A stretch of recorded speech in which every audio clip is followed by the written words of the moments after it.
Donc, j'en connais des hommes de Dieu qui ont des parkings auto. Mais qui n'utilisent jamais ces parkings auto. Jamais on va utiliser une voiture des parkings auto pour aller évangéliser. Donc, c'est vous dire combien de fois, quand vous avez des frères et des sœurs qui vraiment sont dévoués pour le ministère, qui ont l'appel de Dieu sur les vies, c'est vraiment important de les accompagner. Alléluia. Je voulais aussi attirer l'attention de tout le monde afin qu'on fasse cette expérience de pouvoir expérimenter la vie de Dieu dans les églises de maison. Alléluia. Vous savez, moi, j'ai grandi dans les églises de maison. J'ai développé ma foi dans les églises de maison. Alléluia. Il y a un homme de Dieu qui est en Côte d'Ivoire, qui a mis en place une œuvre qui s'appelle l'Église Baptiste Vraie Mission, qui est grande dans toute la Côte d'Ivoire. Et ce monsieur, au début, j'avoue qu'il a vraiment, je ne dirais pas qu'il a mal terminé ou il a fait mal terminé, il a fait ce que Dieu lui a dit de faire. Mais je retiens une chose, c'est qu'il a commencé avec 3 personnes. Il y avait lui, son épouse et sa première fille qui s'appelait Sympathie. Et à eux 3, ils ont commencé dans les maisons. Ils étaient en train de servir Dieu dans les maisons, d'adorer Dieu. Et en tout cas, franchement, ils ne se fatiguaient pas. Ils prêchaient l'évangile du Seigneur. Amen. Et Dieu a permis que les gens viennent. Jusqu'à ce qu'ils atteignent 150, ils étaient 150 personnes. Il y en a qui s'asseyaient dans les toilettes, même tout ça. Dans les chambres, dans les toilettes, on mettait les écrans, tout et tout. Il y en a qui s'asseyaient dans la cuisine. Ils faisaient les moments de prière. Puis ils enseignaient la parole de Dieu. Que ça arrivait 150, sur les 150, il y a 75 personnes qui ont commencé à entrer dans la rébellion, dans la dissidence. Il dit, bon, vous les 150, vous partez. Et là, regardez-vous les 150, vous partez. Et il a continué, il a dit, vous les 75, vous partez. Et il a continué avec les 75 autres personnes. Et ils sont devenus des milliers à travers le monde. J'ai grandi dans cette église. Et j'ai passé plus de 10 ans dans cette église. Gloire à Dieu. C'est pour vous dire que quand une œuvre vient de Dieu, elle se fait en son temps. Petit à petit, Dieu prend la peine de former les gens. Parce qu'il sait qu'il va s'appuyer sur les gens pour pouvoir convertir ses enfants. Amen. C'est très important. C'est très important. C'est les détails qu'on ne doit pas ignorer. C'est les détails qu'on ne doit pas ignorer. Si Dieu te permet de pouvoir participer à cette œuvre, c'est que Dieu a mis en toi quelque chose. Alléluia. Gloire à Dieu. C'est très important. Esther, est-ce que tu peux me donner la chaise là, s'il te plaît? Ce qui est là. C'est vraiment que le Seigneur nous bénisse. Amen. Voilà. Aujourd'hui, je vais aborder. Ça fait 2 jours qu'on est sur le thème de. On est sur le thème de l'obéissance. Amen. Il y a une partie dans le thème que je n'avais pas abordé. Gloire à Dieu. Et je pense que je vais aborder cette partie. Et dimanche, Delphine, elle n'était pas là. Amen. Delphine, que le Seigneur te bénisse. Amen. Le Seigneur, dimanche, tu n'étais pas là. Le Seigneur, il nous a parlé. Mais comprenez une chose. Le Seigneur est en train de nous donner, de passer à une autre étape, à aller dans une autre dimension. Amen. Alléluia. Ce n'est pas dans une dimension de cette année, c'est mon année, ou cette année, c'est l'année de mon ceci, c'est l'année de mon cela. Non. Dieu veut qu'on atteigne un autre statut. Alléluia. Il faut qu'on grandisse en maturité dans la foi. C'est à ce niveau que le Seigneur veut qu'on atteigne. Alléluia. Il faudrait qu'on accepte de comprendre, d'entendre la volonté de Dieu selon l'Esprit de Dieu. Et qu'on entende la parole de Dieu. Et qu'on la mette en application pour que le Seigneur se révèle à nous pour pouvoir atteindre une autre étape. Alléluia. C'est très important.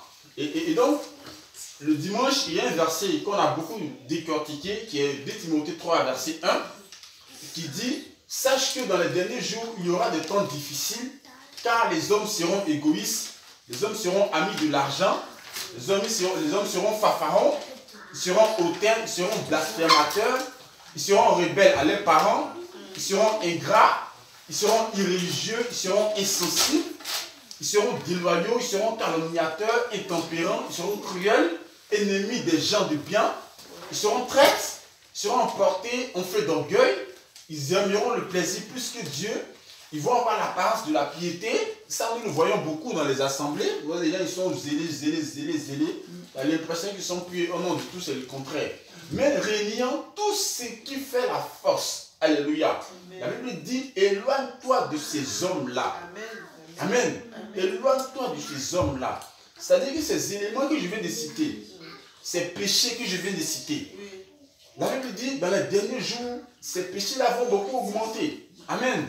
Les péchés vont se développer. Amen.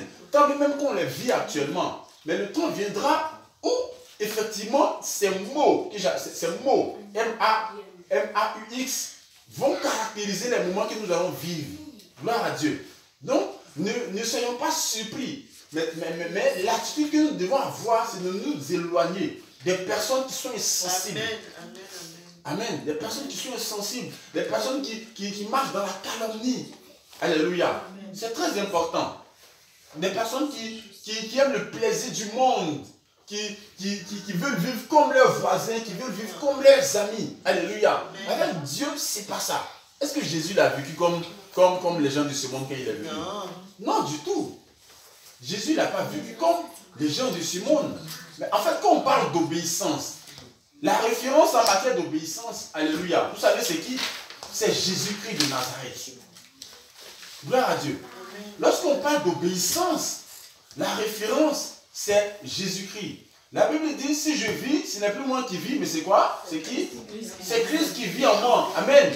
Donc, nous vivons selon le modèle divin. Le modèle divin, c'est qui? C'est Christ.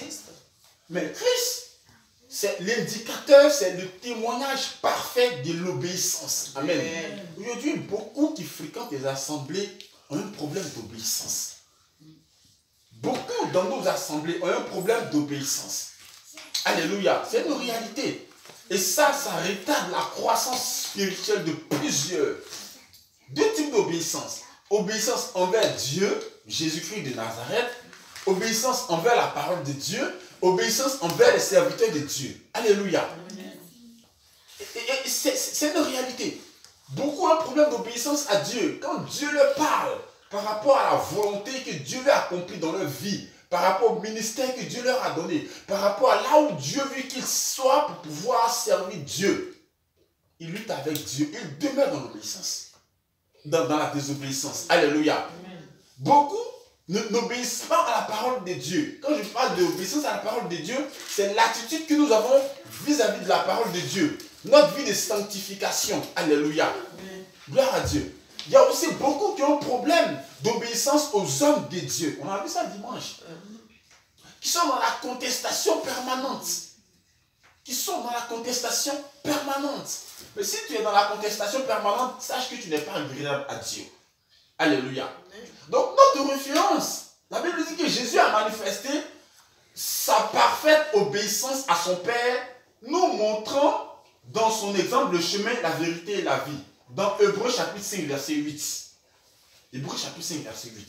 La Bible dit, bien qu'il fût le Fils de Dieu, il a appris l'obéissance par la souffrance. Vous pouvez le voir, il est marqué, Hébreux chapitre 5, verset 8. Donc lui-même qui est Dieu, Fils de Dieu, Jésus-Christ de Nazareth, il a appris l'obéissance. Amen. Supposons que Jésus à Gethsémani dit non, moi Seigneur, ta coupe elle est trop lourde, j'en peux plus. Supposons que Jésus dit, ah non, à Gethsémani, Seigneur, ta coupe, elle est trop lourde, j'en peux plus. Gloire à Dieu. Jésus, il n'a pas dit ça. Amen. Même si à l'intérieur de lui, il y a des combats, quand je dis des combats, il y a des sentiments. Parce qu'il a dit, mon âme est triste jusqu'à la mort. Amen. Parce qu'à un moment donné, Jésus, homme, avait commencé à ressentir le poids du sacrifice, le poids de la responsabilité qu'il avait. Fallait-il y aller on y va ou on n'y va pas, comme on le dit souvent dans notre jargon. Mais la volonté de Dieu s'est accomplie dans sa vie. Alléluia. C'est-à-dire qu'il a obéi à Dieu. Amen. Gloire à Dieu. Il n'a pas désobéi à son Père. Il a obéi. Donc notre modèle, c'est Jésus. Raison pour laquelle, quand on sert Dieu, alléluia, quand on est dans l'assemblée de Dieu, on doit avoir les regards fixés sur Dieu. Amen. Afin de laisser la volonté de Dieu nous habiter et se matérialiser physiquement. Alléluia. C'est très important. Ayant paru comme un simple homme. Philippiens chapitre 2, verset 8. Philippiens chapitre 2, verset 8.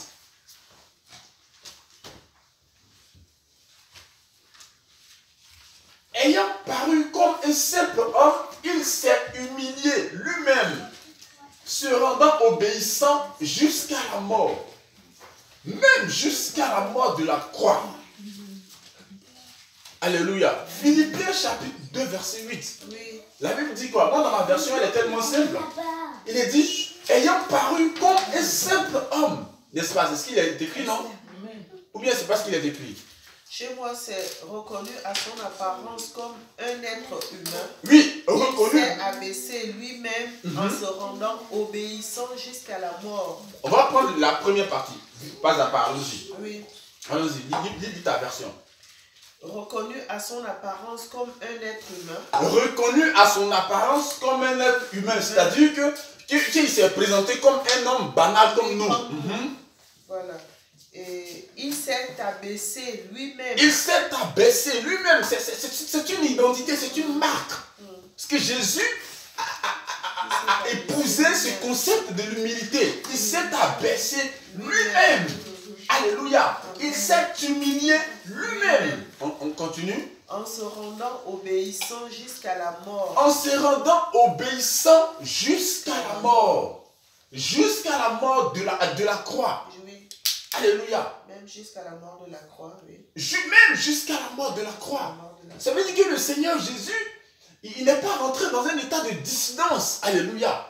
Raison pour laquelle si nous sommes appelés de Dieu, si nous sommes sauvés de Dieu, si nous sommes convertis, si nous sommes affranchis par Dieu, alléluia, par la parole de Dieu, nous devons vivre comme le Seigneur Jésus a vécu sur la terre, alléluia, dans l'obéissance, amen. Nous devons nous abaisser devant Dieu, alléluia. C'est très important. Lorsqu'on a du mal à s'abaisser devant Dieu, on est dans la rébellion. Lorsqu'on a du mal à s'abaisser devant Dieu, on est dans la contestation permanente. On est dans la désobéissance permanente.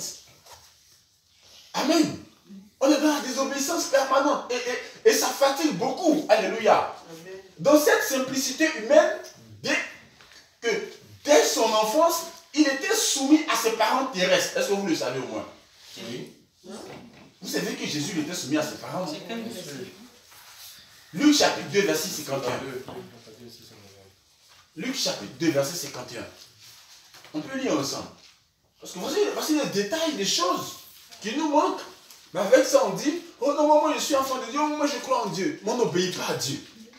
Luc chapitre 2, verset 51. Est-ce qu'on la trouve?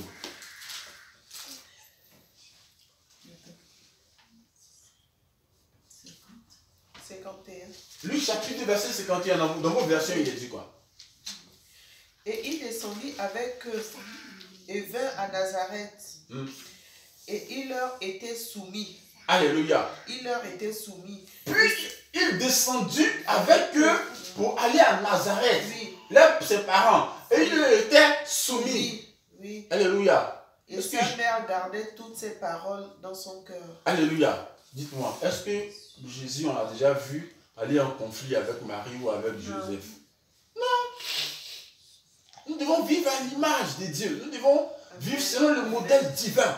C'est Jésus-Christ de Nazareth. Alléluia. Amen. Quand tu viens dans l'assemblée, il faut te comporter comme le petit Jésus. Amen. Alléluia. Amen. Parce que dès son enfance, il était soumis à ses parents. Il n'était pas dans la dissidence. Mais Jésus, tout pouvoir lui a été donné. Lui, il pouvait dire, moi je suis Dieu. Oui. Il pouvait dire à ses parents, moi je suis Dieu. Vous-même, vous savez que je suis Dieu. Ça, il pouvait dire ça. Hein? Il pouvait dire, vous-même, vous savez que moi, vous et moi, on n'est pas la même chose. Oui, c'est vrai. Il ne pouvait pas dire ça. Il pouvait dire à ses parents, vous et moi, vous savez, vous savez qu'on n'est pas la même chose. Vous savez que vous et moi, je suis Dieu. C'est vous qui devez vous prosterner devant moi. Oui, c'est parce que mon Père vous a dit. Jésus peut dire ça. Est-ce qu'il a dit ça? Non. Il n'a pas dit ça. Non. La Bible dit, dès son enfance, il leur était soumis. Et la soumission, c'est un problème. C'est un problème, la soumission. Et pour ça, je vous dis que beaucoup vont là en enfer. Ce n'est pas un jugement que je fais, mais c'est un constat. Les gens qui sont zélés, mais qui ont un problème de soumission, ils vont aller en enfer. Alléluia. C'est-à-dire, les gens qui sont zélés et qui ont un problème de soumission, ce sont les gens qui veulent faire ce dont ils ont envie, marcher comme ils ont envie. Ce sont les gens qui sont réfractaires à la bonne parole de Dieu.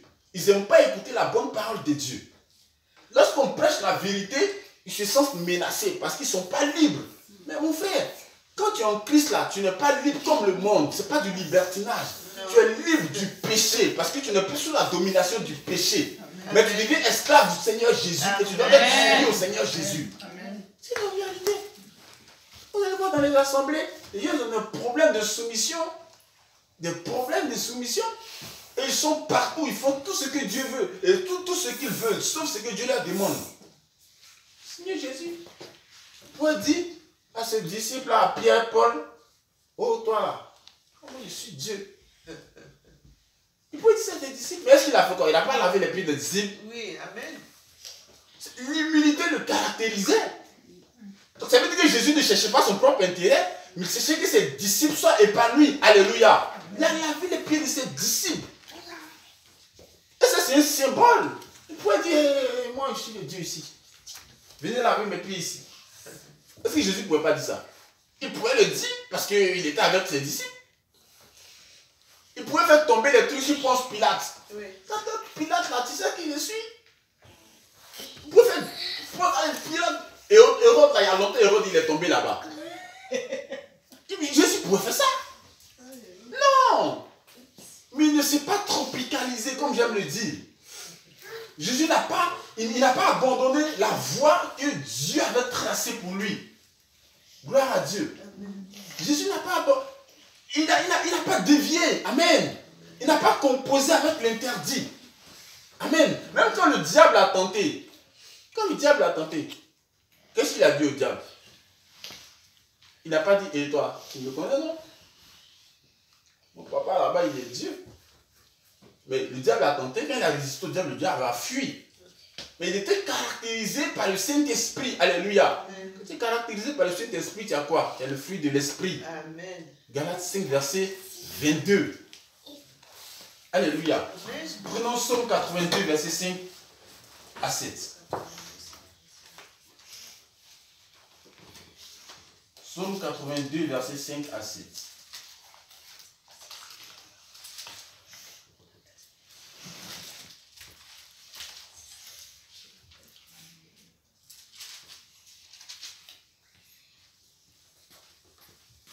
On a lu Philippiens 2, verset 8 à 9. On a lu ça ou pas? Oui, Philippiens. Psaume 82, 5 à 7. Psaume 82, verset 5 à 7. Est-ce qu'on peut lire, s'il vous plaît?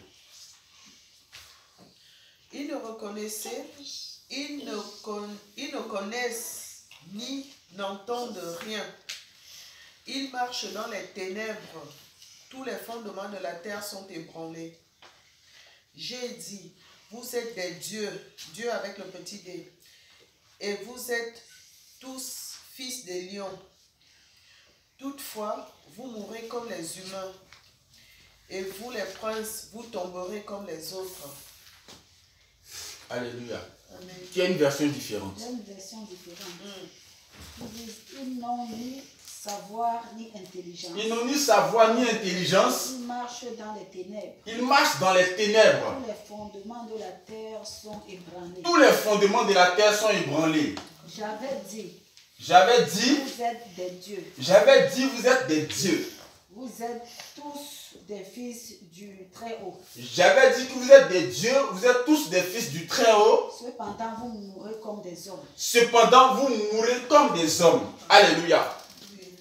Je peux m'arrêter là. Il dit,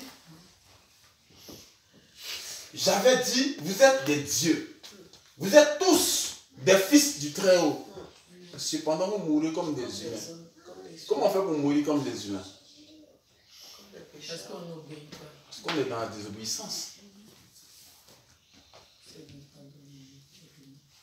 Là où on dit que j'avais dit que vous êtes des dieux, ça veut dire qu'à l'origine, quand Dieu nous a créés, il avait déjà programmé, en tout cas son logiciel pour nous, pour qu'on soit heureux, pour qu'on soit à l'aise, pour qu'on vive de façon épanouie. Et nous, quand je dis nous a créés, c'est-à-dire que le jour où chacun de nous est né. Après, chacun a commencé à faire un choix. Alléluia. Et c'est dans cela que le processus, il commence à se troubler dans la vie de chaque personne. Il dit, J'avais dit que vous êtes des dieux. Cependant, vous mourrez comme des humains. Vous êtes tous des fils du Très-Haut. C'est une identité. Alléluia. Amen. Et quand tu n'es pas dans la désobéissance, tu meurs comme un humain. Quand tu n'es pas Quand tu n'es pas dans l'obéissance, tu meurs comme un humain autant pour moi. Alléluia. Quand tu es dans la désobéissance, tu meurs comme un humain. Tu peux être vivant et mort spirituellement. Alléluia. Dans la Bible, Jésus n'a pas dit de laisser les morts enterrer les morts. Amen. Ou bien, Oui. est-ce que ça parle à quelqu'un? Laisse les morts enterrer les morts. C'est biblique ou pas? C'est biblique. Et comment les morts enterrent les morts?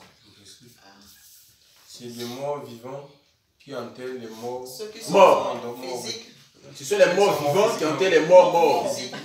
Mais si tu es mort vivant, tu vas mourir comme un humain et tu seras mort. Ok. C'est mort. C'est une réalité. Si tu vis dans la désobéissance, Oui. tu vas mourir. Mais physiquement, tu vas mourir et spirituellement, tu vas mourir. Et il y aura une troisième mort où tu vas mourir. C'est une réalité. Physiquement, tu es mort. Oui. Non, spirituellement, là, tu es mort. Physiquement, tu vas mourir, ils vont t'enterrer. Et une troisième mort où tu vas mourir, tu vas en enfer. Il y a 3 morts. Ah oui. C'est une réalité. Et donc, il y en a déjà, ils sont déjà morts. Ils sont déjà morts une fois. Ils vont mourir 2 fois. Physiquement, ils vont mourir 3e fois. Voilà en enfer. Et chacun de nous doit s'examiner. Mais tant que tu es dans la désobéissance, mon frère, tu es mort déjà. C'est calqué sur toi. Tant que tu es dans la contestation, c'est mort déjà. C'est calqué sur toi. Après la 2e mort, ça va venir à toi rapidement. Hein, parce que c'est la première mort qui a scellé la 2e mort. La 3e mort, ça n'a même pas besoin de venir à toi. Parce que toi-même, tu vas trouver la 3e mort. C'est comme ça. Comment quelqu'un dit vous êtes des dieux et puis vous mourrez, vous êtes des fils du Très-Haut. Mais c'est-à-dire que le Seigneur nous a mis un statut. Alléluia. Amen. Le Seigneur nous a vraiment considérés. Amen. Le Seigneur ne veut pas que nous on meure. La Bible dit qu'en vérité, Dieu veut que les hommes soient sauvés. C'est dans la Bible. Dieu veut qu'on soit sauvés. Dieu ne veut pas qu'on meure. Alléluia.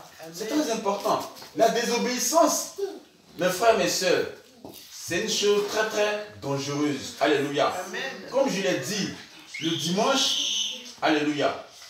Comme je l'ai dit le dimanche, dans nos rapports mutuels, on doit se revêtir d'humilité, car Dieu résiste aux orgueilleux, mais il fait grâce aux humbles. Dans le livre de 1 Pierre 5, verset 5. Alléluia. On doit vivre dans l'obéissance, quel que soit ce que cela va nous coûter. Amen. Amen. Gloire à Dieu. On a vu ça le dimanche. On doit vivre dans l'obéissance. Même si cela nous coûte. Amen. Il y a certains, en face des opportunités, sont prêts à se déculotter.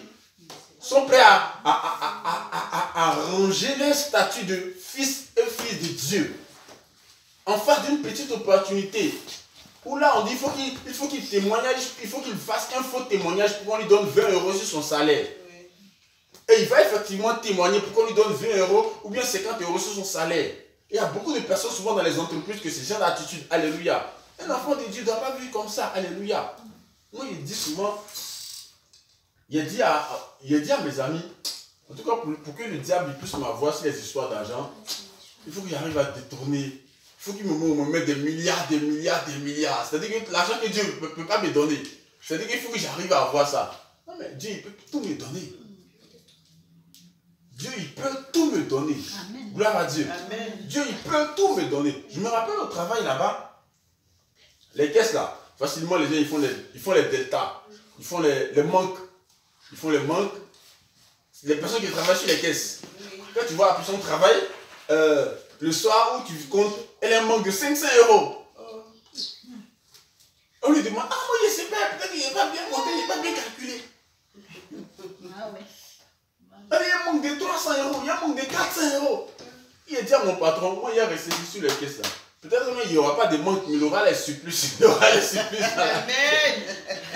Non, parce que c'est beaucoup, j'oublie parce que c'est beaucoup d'argent. Parce que c'est beaucoup d'argent et tu es là, l'argent est là, tu vois l'argent, mais toi-même tu as besoin d'argent. Mais il n'y a pas de caméra pour te filmer. Quand tu quittes à la caisse pour monter, il n'y a pas de caméra pour te filmer. Et il n'y a personne. Quand tu dis, il faut que tu dises, ah non, on te demande de justifier. Mais pourquoi il y a un déficit de 500 €? Peut-être que je n'ai pas bien compris. Peut-être que c'est un problème de compris. Et puis c'est tout. Mais il y a beaucoup de personnes au travail qui font des deltas. 500 euros. Il y a une fille qui a fait des deltas de 2000 et quelques euros. Waouh! Je peux le directeur, il est obligé de faire une enquête. 2000 et quelques euros a fait un delta de 2500 euros. Ah là, c'est pas possible. Le travail comme ça, c'est pas bien quand tu n'as pas Dieu. Oui, parce que tu es tenté. Seigneur. C'est pas possible, il dit, mais moi, il a dit au directeur, moi, tu ne vas jamais me pouvoir avec du delta. Non. Si à delta, c'est qu'il y a quelqu'un qui est venu même s'en mettre dans ma caisse. Ce que je lui ai dit, c'est à delta, c'est qu'il vient de mettre la police, il le dit en même temps. Donc ça sert à rien avec mon père fait de police. Moi-même, j'ai fait police sur ma vie. Gloire à Dieu. Ça doit nous interpeller. On ne doit pas tomber dans la tentation, dans le péché, dans la désobéissance. Amen. Parce que ça, c'est un manque d'intégrité quand tu travailles. Gloire à Dieu. Amen. Quand tu travailles, il faut que tu sois intègre. C'est aussi une forme d'obéissance. Alléluia. Si tu démarres à 21h30, il faut que tu sois à ton poste à 21h30. Oui. C'est une forme d'obéissance. Quand tu n'es pas là, c'est de la désobéissance. Oui, oui. Il y a comme ça qu'ils transportent leur façon de vivre au travail. Ils transportent dans l'assemblée. Oui. Ils sont en retard au travail, ils sont en retard dans l'assemblée qu'on doit prier Dieu. Ou soit ils font le contraire. Ils sont à l'heure au travail, ils ne sont pas à l'heure qu'on doit prier le Seigneur. Alléluia. Mais Dieu, il voit ta fidélité. Oh Seigneur, sauve-nous. Alléluia. Dieu, il voit ta fidélité. Non, je vous dis la vérité. Apprenons à faire violence sur nos vies, sur nos façons d'adorer Dieu. Tout ça, c'est l'adoration. Dans le travail, on adore Dieu. Alléluia. Tu vois que si tu arrives à servir Dieu dans ton travail, tu vas le servir Dieu simplement dans l'assemblée, dans la vie de tous les jours. Gloire à Dieu. Ça, on n'a pas besoin de nous dire, mais le Seigneur, il nous voit, il voit notre fidélité. Et c'est dans cela que le Seigneur sait à quel moment il va te donner la récompense ou bien la promotion dans ton travail. Alléluia. Dieu, il le sait. Mais si le travail te donne, tu le négliges. Quand j'ai fini mon doctorat, je n'avais pas encore fini, j'ai commencé à travailler à la SNCF où mon patron il me donnait des ordres de pas possible. Mais moi, je faisais mon travail, j'étais content, je le faisais. Quand hier, j'ai appris qu'il était docteur, j'étais étonné. Mais toi, tu veux que c'est qui un tricheur comme ça? Pas parce que c'est un engagement, parce que Dieu t'a mis là pour que tu apprennes. Alléluia. Après, j'ai changé, je suis allé sur un autre travail où j'ai eu mon CDI par la gloire de Dieu. Alléluia. Amen. Mais c'était pareil. Mais j'ai vu des personnalités différentes. Amen. Il dit, tant qu'il s'agit de moi, vous n'allez jamais me mettre une punition, vous n'allez jamais me mettre mise à pied. Il leur a dit, regardez dans le logiciel. Il n'y a pas un coin où il est écrit François est arrivé en retard, François est absent. Comme je vous ai dit la dernière fois, j'ai été en retard de 17 minutes depuis que je travaille. Et ce jour-là, parce qu'il y avait la neige, parce que la neige avait envahi les trains, les trucs, donc je ne pouvais pas. Amen. Je ne dormais pas sur mes lauriers. Que le Seigneur nous bénisse. J'ai envie de m'arrêter là. S'il y a des réactions par rapport au thème de l'obéissance que nous avons vu pendant 3 jours, ce serait bien qu'on puisse discuter, qu'on puisse réagir. Alléluia. Après, on va prier. Moi, j'aimerais comprendre une chose. Comme tu as parlé d'obéissance, même au niveau du travail, que si tu es obéissante, c'est là où tu auras la bénédiction. Le Seigneur te donnera la bénédiction au niveau de ton travail. Enfin, l'obéissance, dans quel sens? Je vais prendre un exemple. Dans mon étage, on est 3 filles. Alors, il y a une qui finit à 17h et on travaille avec des chariots. Celle qui finit à 17h, c'est vrai qu'on rigole, il y a une bonne ambiance. Mais à un moment donné, elle s'en va, elle ne vide pas son chariot. Elle s'en va, elle ne vide pas son chariot. J'ai fait 1 fois, j'ai fait 2 fois, j'ai fait 3 fois. Jusqu'à un jour, j'ai laissé un moment où j'allais en pause. Elle était assise, posée avec la chef. Ça papotait, enfin, elle parlait leur chose. Mais elle n'avait pas vidé son chariot. Ok. Donc du coup, quand je remonte, et j'ai dit à notre collègue qui est avec nous qu'aujourd'hui, on ne vide pas le chariot de la fille en question. Parce que c'est pas qu'elle était pressée ou quoi que ce soit. Elle est partie du service pour rentrer chez elle. Mais avant de rentrer, elle a eu le temps de papoter. Mais pas de vider son chariot. Et le lendemain, c'est quelqu'un d'autre qui doit travailler avec ce chariot. Donc, j'ai dit à l'autre, on ne vide pas le chariot. Ok. Évidemment, le lendemain, et j'ai prévenu la titulaire, celle qui devait travailler avec le chariot. J'ai dit, Bintou, je suis désolée, pardonne-moi, mais voilà ce que j'ai fait. Je n'ai pas vidé ton chariot parce que voilà. Elle m'a dit, oui, tu as bien fait. Enfin, bref.